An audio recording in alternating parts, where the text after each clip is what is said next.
சேலம் அதன் சுற்றுவட்டார பகுதியை கெட்டி முதலி அப்படிங்கிற ஒரு குறுநில மன்னன் ஆண்டு வந்தாருங்க.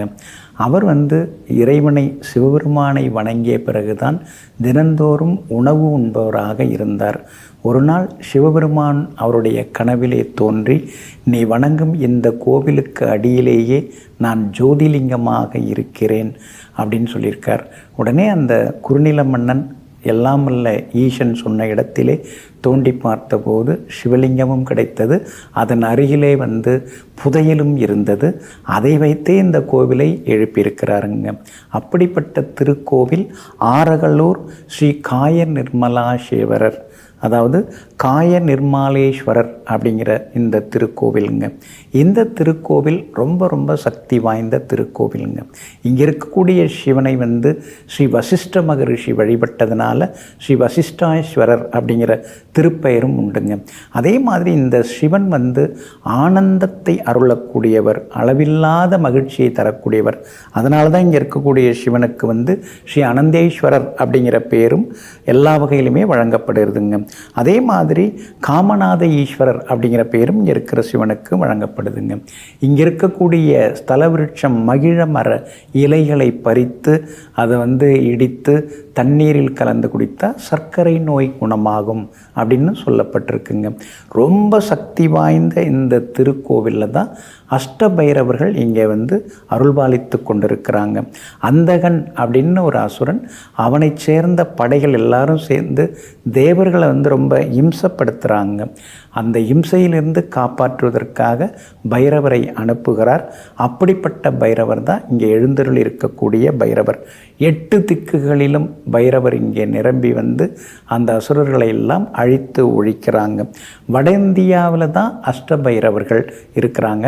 நம்ம தென்னிந்தியாவில் இந்த ஆரகலூர் அப்படிங்கிற இந்த ஊர், அதாவது சேலம் பக்கத்தில் இருக்கக்கூடிய இந்த ஆரகலூர் அப்படிங்கிற ஊரில் தான் அஷ்டபைரவர்கள் நம்ம தென்னிந்தியாவில் இருக்கிறாங்க. இங்கே ரொம்ப ரொம்ப விசேஷம் அப்படின்னு பார்த்திங்கன்னா, அதாவது கார்த்திகை மாதம் வரக்கூடிய அந்த அஷ்டமி திதியில் வரக்கூடிய அந்த பைராஷ்டமி இருக்கு இல்லைங்களா, அன்னைக்கு ரொம்ப ரொம்ப விசேஷமாக இங்கே சிறப்பு பூஜைகள், சிறப்பு ஹோமங்கள் அதெல்லாமே செய்யப்படுதுங்க. அன்றைய தினம் தேனில் தோய்த்தெடுத்த 1000 வடைகள் அதை ஹோமத்தில் அந்த இதில் போடுறாங்க, ஆகுதியாக அதில் போடுறாங்க.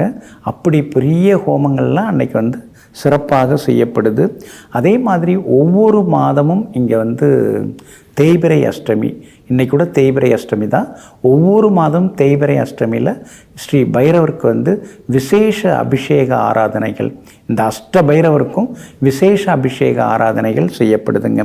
குறிப்பாக நள்ளிரவு 12 மணிக்கு சிறப்பு அபிஷேகங்கள், சந்தனக்காப்பு, அதுக்கடுத்தது புஷ்ப அலங்காரம், செவ்வரளிப்பூ மாலை, அதே மாதிரி வடமாலை அதெல்லாம் சாற்றி இங்கே இருக்கக்கூடிய அஷ்ட பைரவரை வணங்குறாங்க. இங்கே இருக்கக்கூடிய சிவபெருமான் ரொம்ப ரொம்ப சக்தி வாய்ந்தவர். பங்குனி உத்திர நாள் முழுக்க சூரியனே தன்னுடைய ஒளி கிரகணங்களால் இங்கே இருக்கக்கூடிய சிவபெருமானை வணங்குறாரு. அதே மாதிரி இங்கே இருக்கக்கூடிய அஷ்டபைரவரும் ரொம்ப ரொம்ப சக்தி வாய்ந்த பைரவராக இருக்காருங்க. இங்கே போனோம்னா கடன் பிரச்சனை, நோய் நொடி எல்லாம் விலகும், சந்தோஷம் வரும். எதுக்காக நீங்கள் வேண்டிக்கிறீங்களோ அது எல்லாமே கிடைக்குங்க.